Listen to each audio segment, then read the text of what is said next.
100,000 years ago, Europe was not a continent of nations, borders, or cities. It was a shifting ecological system balanced on the edge of an ice age, shaped less by human intention than by slow planetary mechanics.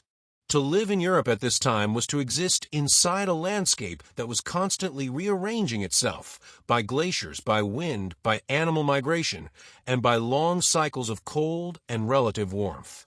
This period sits within the late Middle Pleistocene during a cooler phase of the last glacial cycle. Massive ice sheets cover much of northern Europe, extending southward into what is now Scandinavia, the British Isles, and parts of northern Germany and Poland. South of the ice, the land was dominated by steppe tundra, wide, open plains of grasses, low shrubs, and sparse trees. Forests existed, but they were fragmented and seasonal, expanding and retreating as climate oscillated over centuries. Sea levels were dramatically lower than today, often by more than 60 meters. Large portions of the continental shelf were exposed, connecting regions that are now separated by water. Britain was not an island. The North Sea basin was a vast, cold plain crossed by rivers, herds of animals, and human groups moving slowly across generations rather than years. To live here meant adapting to cold, but not constant ice. Winters were long, dry, and bitter. Summers were short but productive, marked by explosive growth of grasses and migratory animals. This seasonal pulse shaped everything. Human survival depended on anticipating these rhythms without written calendars, agriculture, or permanent structures. The humans of Europe at this time were not yet us, but they were not primitive caricatures either. They were robust hominins with bodies adapted to cold, shorter limbs, broader torsos, dense musculature. Their physiology conserved heat efficiently, and their daily energy expenditure was enormous. Survival required constant movement, tool maintenance, and food acquisition. There was no surplus. Every calorie mattered. Fire was central, not as comfort, but as technology. It extended waking hours, made food safer and more digestible, hardened wooden tools, and allowed occupation of colder regions. Maintaining fire was a daily logistical problem. Embers had to be protected, transported, and reignited. Losing fire during winter could be fatal. The environment dictated social scale. Groups were small, likely ranging from a few families to a few dozen individuals. Larger populations would have strained local resources too quickly. These groups were flexible, splitting and merging depending on season, food availability, and social bonds. There was no concept of permanent settlement, only recurring places revisited when conditions allowed. Sound traveled far across these open landscapes. Smell carried even farther. Humans lived alongside large predators, cave lions, hyenas, wolves, and saber-toothed cats. Competition was constant but rarely direct. Humans survived not by dominance but by timing, arriving after predators had fed, scavenging efficiently, and retreating before confrontation. In this world, life was not short because it was reckless. It was short because it was energetically expensive. Injuries healed slowly. Infections were dangerous. Yet evidence suggests care for the injured and elderly, implying social bonds strong enough to offset the cost of supporting those who could not hunt. Europe 100,000 years ago was not empty, silent, or static. It was alive with movement, ice advancing and retreating, animals migrating, humans adapting at the edge of environmental tolerance. To live here was not to master nature, but to read it continuously, day after day, generation after generation, with no illusion of control, only familiarity. This is the stage on which everything else unfolds. Daily life in Europe 100,000 years ago was governed by physical laws more than social ones. Calories in versus calories out was not an abstraction. It was the central equation of existence. Every decision, from when to move camp to which animal to pursue, was filtered through energy cost, risk, and seasonal timing. There were no hobbies, no passive time. Survival itself was the full-time occupation. Food acquisition dominated the day. These humans were omnivorous, but heavily dependent on animal protein and fat, especially in colder regions where plant foods were seasonal and unreliable. Large herbivores, horse, steppe bison, reindeer, red deer, and occasionally mammoth, formed the backbone of the diet.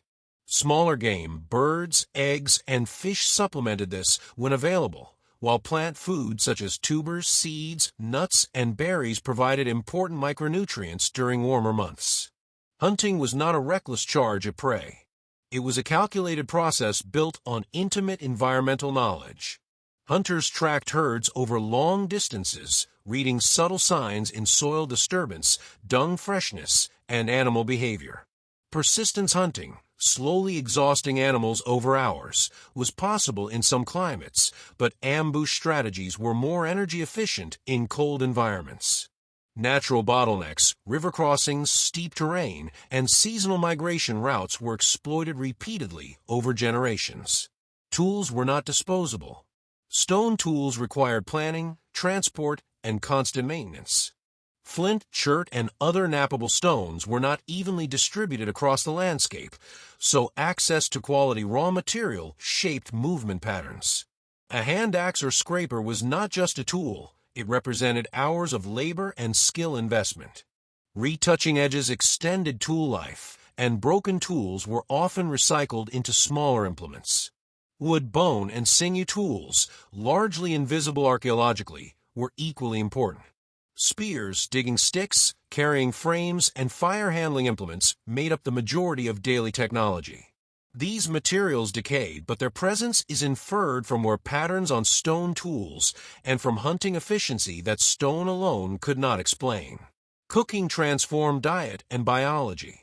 Heat increased caloric yield, reduced parasites, and softened tough connective tissues. This allowed humans to extract energy from parts of animals that would otherwise be unusable, such as marrow-rich bones and sinew-heavy cuts. Breaking bones for marrow was standard practice, turning carcasses into complete energy packages rather than selective meals. Work was continuous, but not frantic. Much time was spent walking, slowly, deliberately, scanning the land, maintaining situational awareness. Camps were active spaces where tasks overlapped: tool sharpening, food processing, hide preparation, fire tending, and child care happened simultaneously. There was no strict division between work and life. All activity served survival directly or indirectly. Risk management shaped behavior. Injuries were catastrophic. A broken leg or deep wound could mean death, not immediately, but through inability to keep up with the group or contribute enough calories. As a result, hunting strategies favored cooperation and redundancy. Individuals rarely acted alone. Knowledge was shared, and tasks were distributed to minimize individual exposure to danger. Sleep patterns followed light, temperature, and safety. Night brought vulnerability, predators, cold, and disorientation. Fire reduced risk, but did not eliminate it. Camps were chosen for visibility, wind protection, and proximity to resources rather than comfort. Shelter was temporary. Windbreaks, hide-covered frames, or natural features like rock overhangs. Nothing was built to last beyond a season. Children learned by constant exposure, not instruction. Skills were absorbed through observation and imitation. Play blended seamlessly into training, throwing objects, tracking animals, mimicking adults. By adolescence, individuals were already competent contributors to group survival. This was not a life of constant crisis, but of constant attention. The environment did not forgive distraction. Yet within these constraints, humans found stability, not by changing the world around them, but by aligning themselves precisely with its limits. In the next segment, we'll step inside the human body itself and explore how anatomy, metabolism, and physiology were shaped by this extreme lifestyle, revealing how survival rewrote what it meant to be human. To live in Europe 100,000 years ago was to inhabit a body shaped as much by climate as by ancestry. Human anatomy at this time reflects a long negotiation with cold, scarcity, and relentless physical demand. These were not bodies optimized for speed or elegance, but for efficiency, resilience, and heat conservation in an unforgiving environment. Compared to modern humans, European hominins of this period were powerfully built. Shorter forearms and lower legs reduced surface area, limiting heat loss in cold air. Broad rib cages housed large lungs, supporting high oxygen intake during sustained exertion.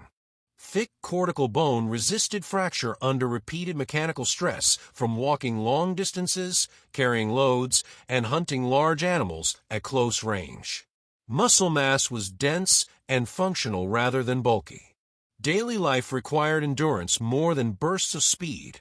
Long tracking walks, repeated tool strikes, carcass processing, and constant load bearing. These activities produced strong shoulders, hips, and hands. Grip strength was exceptional, shaped by repeated stone knapping and tool use from early childhood onward. Metabolism was tuned for high output. Cold environments increased basal metabolic rate, and combined with heavy physical labor, daily caloric needs were immense. Fat was not merely stored energy, it was insulation and survival insurance. Periods of abundance were followed by scarcity, and the body's ability to rapidly store and mobilize energy was essential. The brain, too, reflects this environment. Brain size during this period was comparable to or even slightly larger than that of modern humans. But cognition was not abstract or symbolic in the modern sense. Intelligence expressed itself through spatial awareness, memory for landscapes and seasonal patterns, and the ability to predict animal behavior. Survival depended less on innovation and more on reliable execution of learned strategies. Pain tolerance and injury recovery were part of daily physiology. Skeletal remains show-healed fractures, dental wear, and joint degeneration, evidence that individuals survived serious trauma and continued living for years afterward. This implies both biological resilience and social support. An injured individual could not hunt effectively, yet they were not abandoned. Survival was collective, not individual. Hands tell a particularly revealing story, where patterns indicate frequent use of precision grips alongside powerful force grips. Fine motor control was essential for retouching tools and preparing hides, while brute force was needed for thrusting spears and breaking bones. These hands were versatile instruments, shaped by thousands of repetitive motions rather than specialized tasks. Skin, hair, and fat distribution also mattered, though direct evidence is limited. Adaptation to lower ultraviolet exposure in northern latitudes was underway, affecting pigmentation and vitamin D synthesis. Clothing, made from hides and furs, extended the body's thermal range, but the body itself remained the first line of defense against cold. Aging occurred faster under these conditions. Lifespans were shorter on average, but not uniformly brief. Those who survived childhood could live into their 40s or 50s, though with bodies marked by wear. Teeth ground down by tough diets, joints stiffened by years of movement, and bones thickened by constant load. These were not fragile humans scraping by at the edge of extinction. They were physiologically specialized for their world, bodies tuned to ice, hunger, and motion. Modern humans often imagine technology as the primary adaptation. But at this point in time, the most important technology was the human body itself. In the next segment, we'll step beyond the body and into the social mind, examining how cooperation, communication, and group structure made survival possible in a landscape where no individual could endure alone. Survival in Europe 100,000 years ago was never an individual achievement. It was a group-level process dependent on cooperation so deeply embedded that social failure could be as lethal as starvation or cold. The human mind of this period was shaped not only by environment and physiology, but by the constant need to coordinate, anticipate others, and maintain fragile social balance under stress. Groups were small, but tightly interdependent. Each person carried knowledge and skills that mattered, where to find stone when animals migrated, how to treat injuries, how to read weather signs. Losing an individual meant losing a library of lived experience. This made social cohesion more than a cultural preference. It was a survival strategy. Communication was rich, even without writing or formal language as we know it today. Vocalizations, gestures, facial expressions, and shared routines conveyed complex information. Much of this communication was contextual, understood only by those who had lived the same cycles, traveled the same routes, and faced the same dangers together. Meaning was embedded in shared memory, not abstract symbols. Trust was essential, but fragile. Food sharing was not optional. Large kills produced more meat than a single family could consume before spoilage, especially in warmer months. Sharing reduced waste and spread risk across the group. Individuals who consistently failed to contribute or disrupted group harmony threatened everyone's survival. Social norms, enforced informally through reputation and exclusion, kept cooperation stable without formal authority. Leadership existed, but was situational rather than permanent. The most experienced hunter might lead during a chase, while an elder with deep landscape knowledge guided seasonal movement. Authority was fluid, based on competence rather than status. This flexibility allowed groups to adapt quickly to changing conditions without rigid hierarchies. Conflict still occurred. Disagreements over mates, food distribution, or movement decisions were inevitable. But open violence within the group was costly. Injuring a capable adult weakened everyone. Evidence suggests conflict resolution favored avoidance, negotiation, or group fission, splitting into smaller units rather than internal aggression. Care for the injured, sick, and elderly reveals a great deal about social structure. Skeletal evidence shows individuals who survived long after losing teeth, suffering fractures, or developing chronic conditions. These people cannot have survived alone. Their continued existence implies deliberate support, food sharing, protection, and patience. This care was not altruism in a modern moral sense. It was an investment in knowledge, stability, and group continuity. Children were central to group life, not peripheral. They were constantly present during daily tasks, absorbing skills through observation.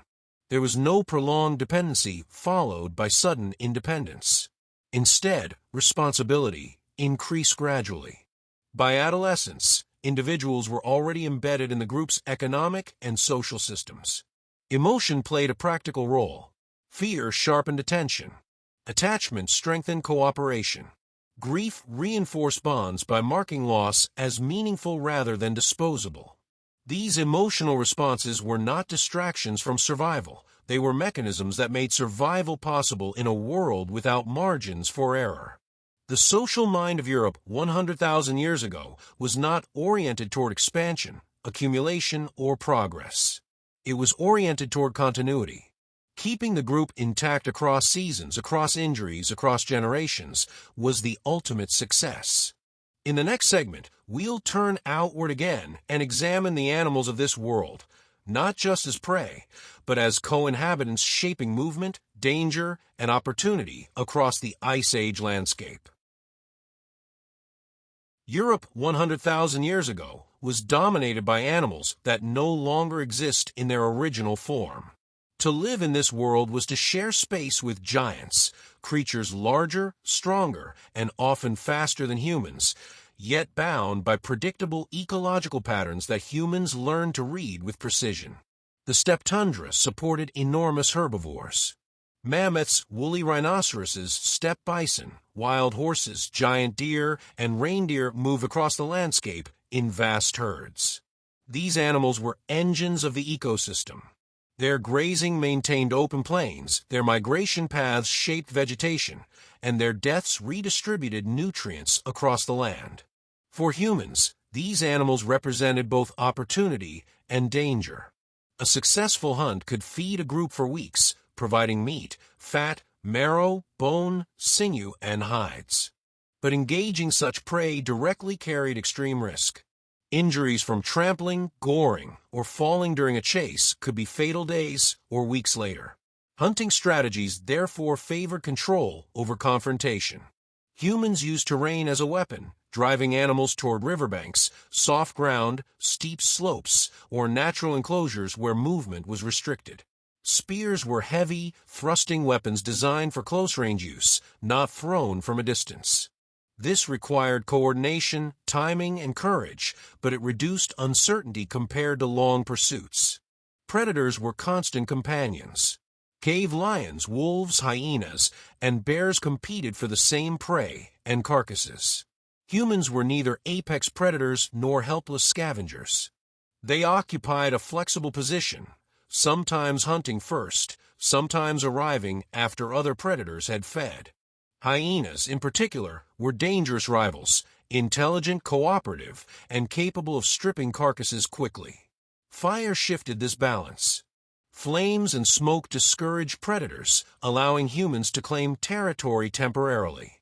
Camps were often placed where visibility was high, reducing surprise attacks. Still, nights were not safe. Predators tested boundaries, probing for weakness.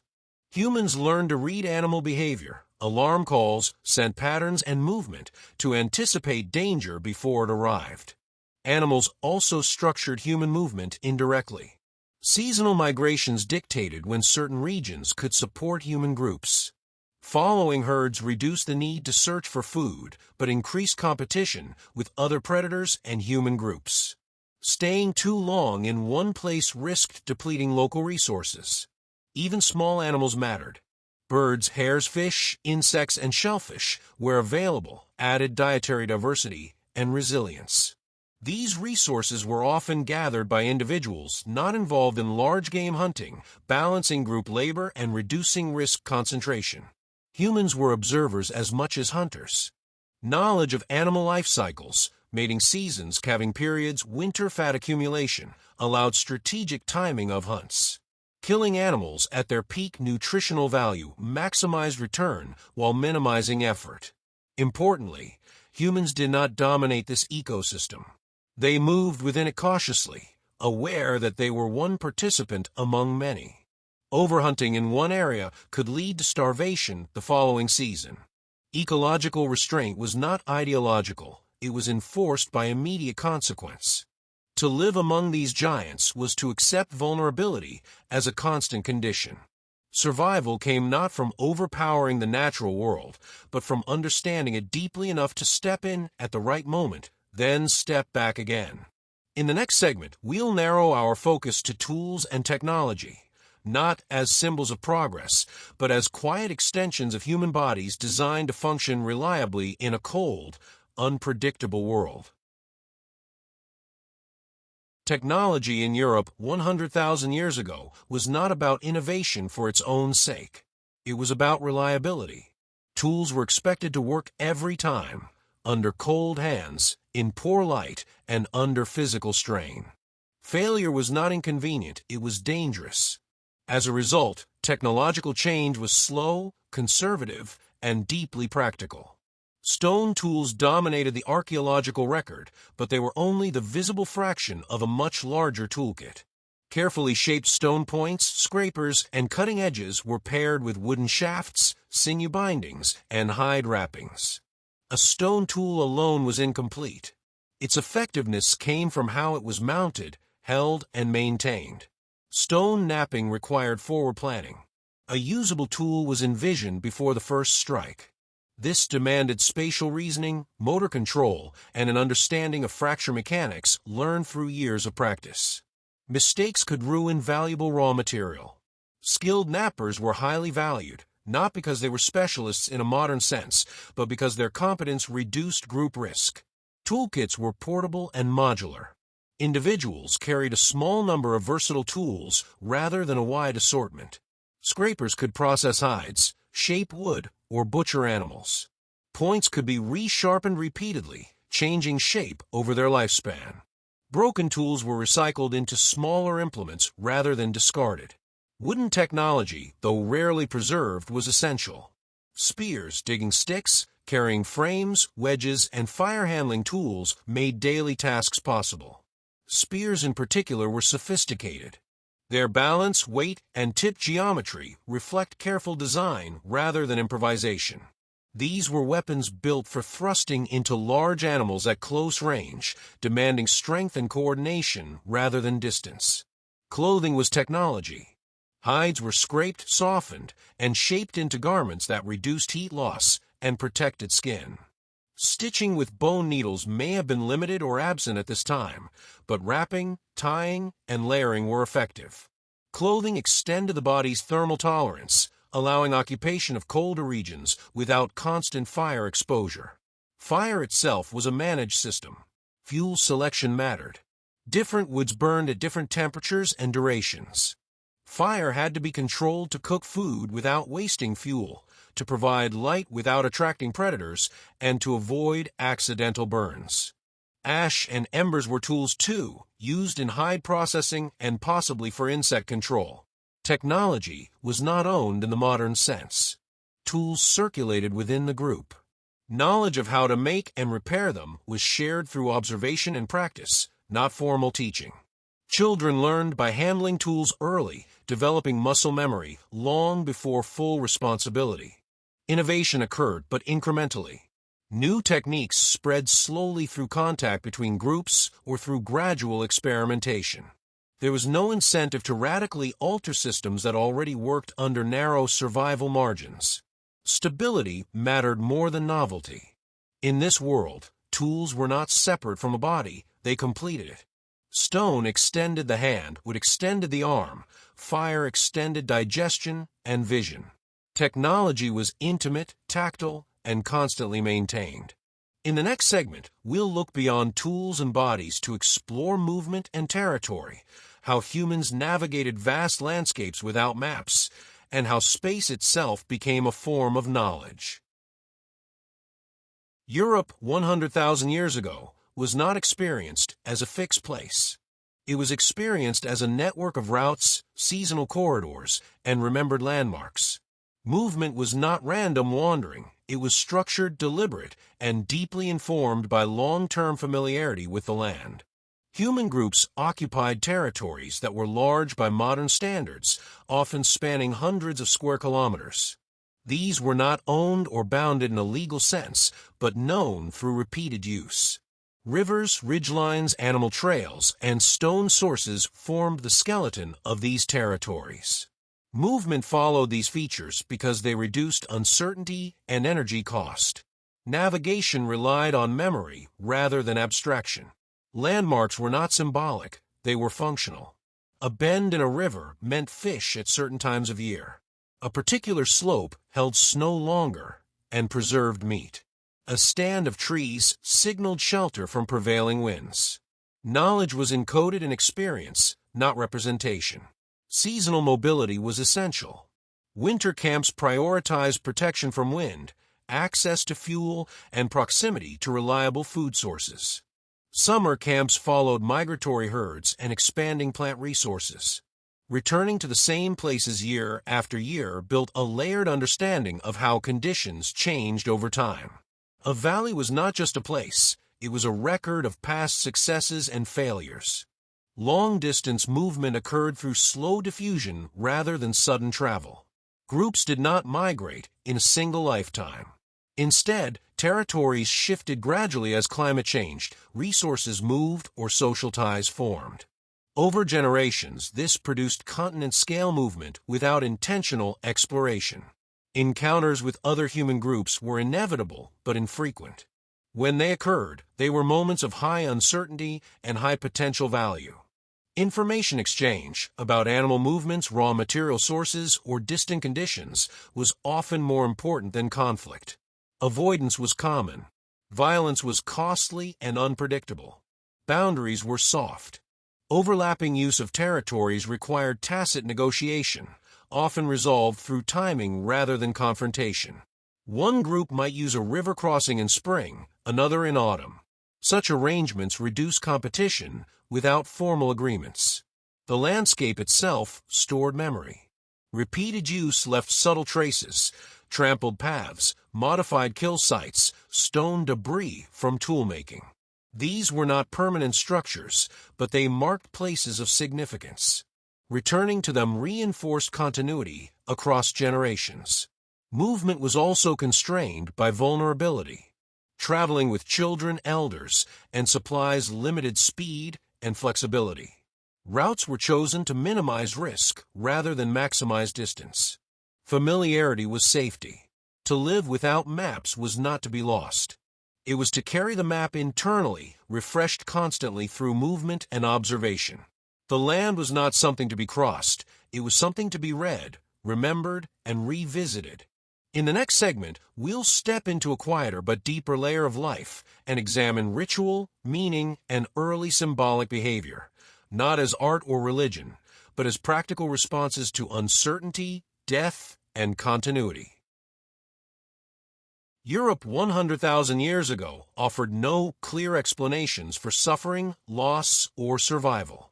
Storms arrived without warning. Animals vanished for years and then returned. People were injured, sickened, or killed despite doing everything right. In this uncertainty, early forms of meaning emerged, not as religion in the later sense, but as structured ways of responding to forces beyond control.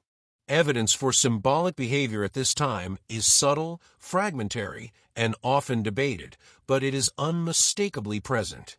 Pigments such as ochre were collected and transported far from their natural sources. Objects were shaped or modified beyond strict functional necessity. Bodies were sometimes treated differently in death than in life. These acts were not random. They required intention, memory, and shared understanding. Ochre, in particular, appears repeatedly. It had no clear survival function in most contexts, yet it was valued enough to be carried long distances. Its use may have marked bodies, tools, or places. Color draws attention. It distinguishes.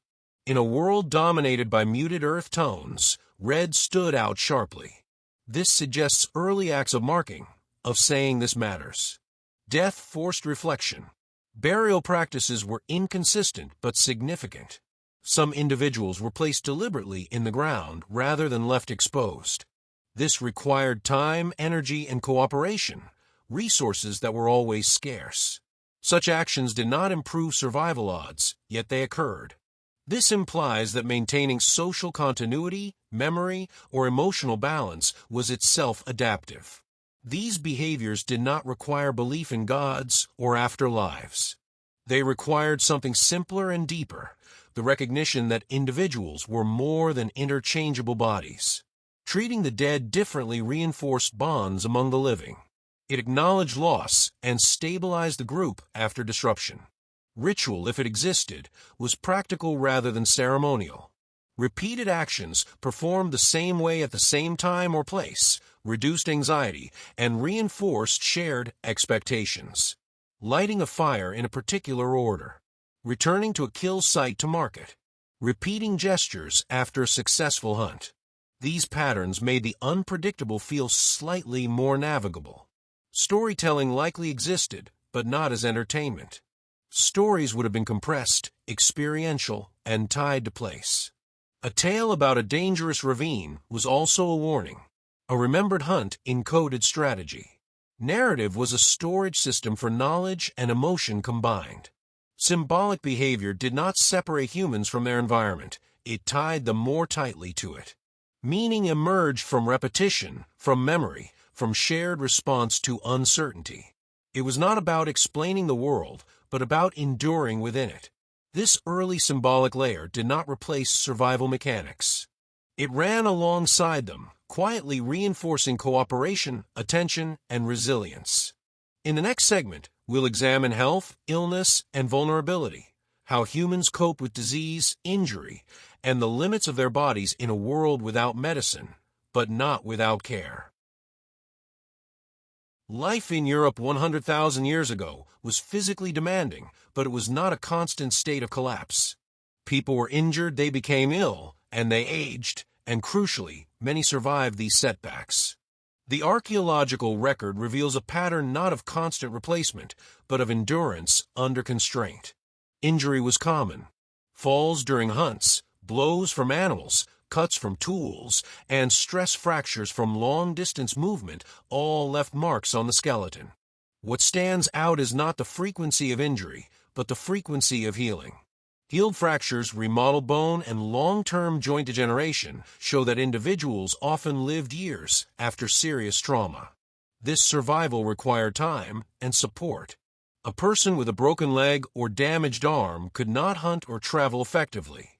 Keeping them alive meant redistributing food, slowing movement, and accepting short-term inefficiency for long-term group stability. This was not sentimentality.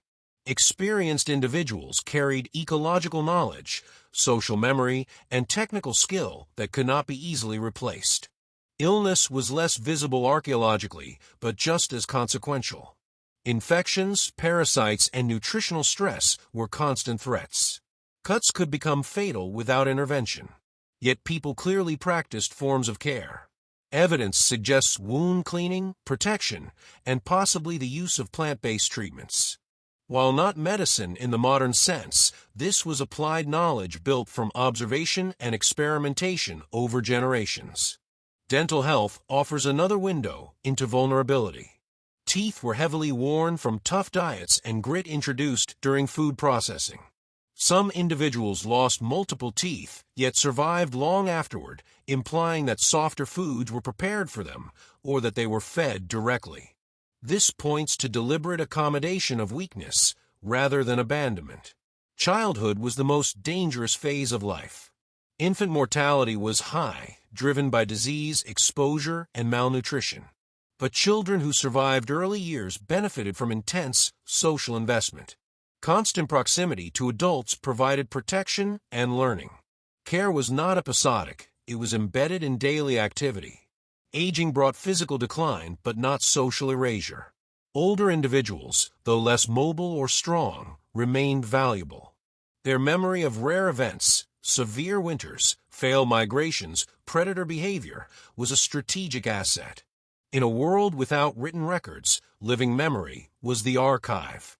Pain management was crude but real. Heat, pressure, rest, and possibly herbal compounds were used to reduce suffering. More importantly, behavior adapted to limitation. Tasks were redistributed. Movement slowed.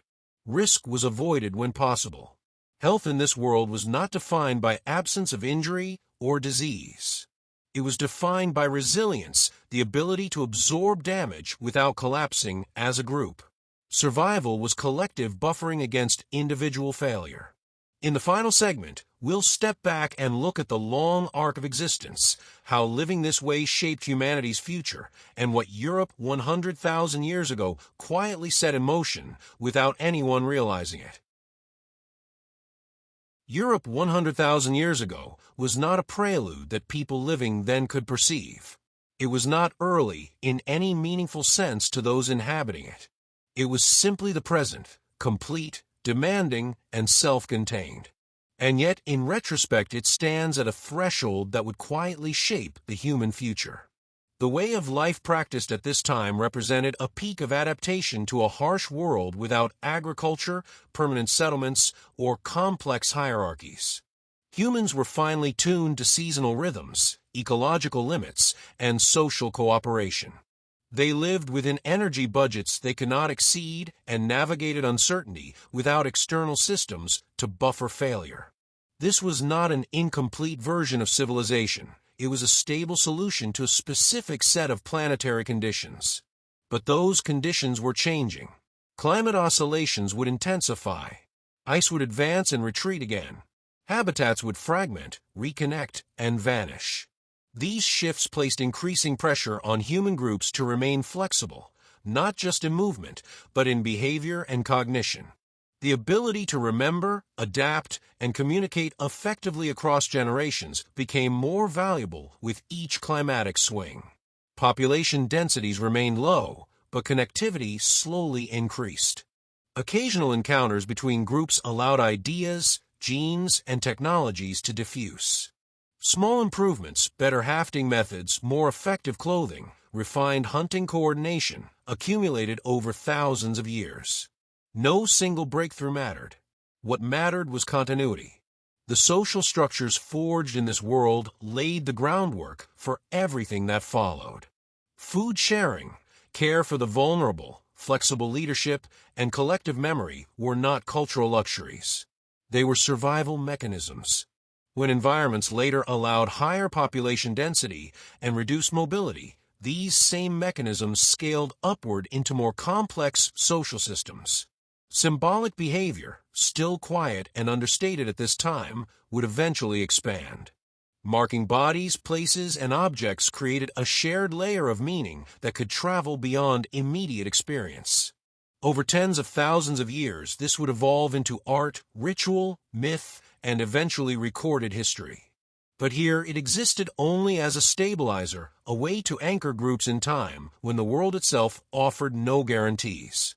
Biologically, humans were nearing a form recognizable to us today. The bodies, brains, and behaviors forged in Ice Age Europe would not be replaced, they would be inherited. Later technologies would reduce physical strain, but they would not erase the deep structures shaped here: cooperation under stress, attention to environment, and reliance on shared knowledge. Looking back, it is tempting to frame this era as brutal or impoverished. In truth, it was narrow but coherent. Life was difficult but intelligible. Survival depended on knowing the world well, not controlling it.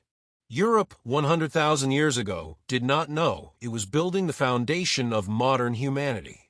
It did not need to. It was enough to endure.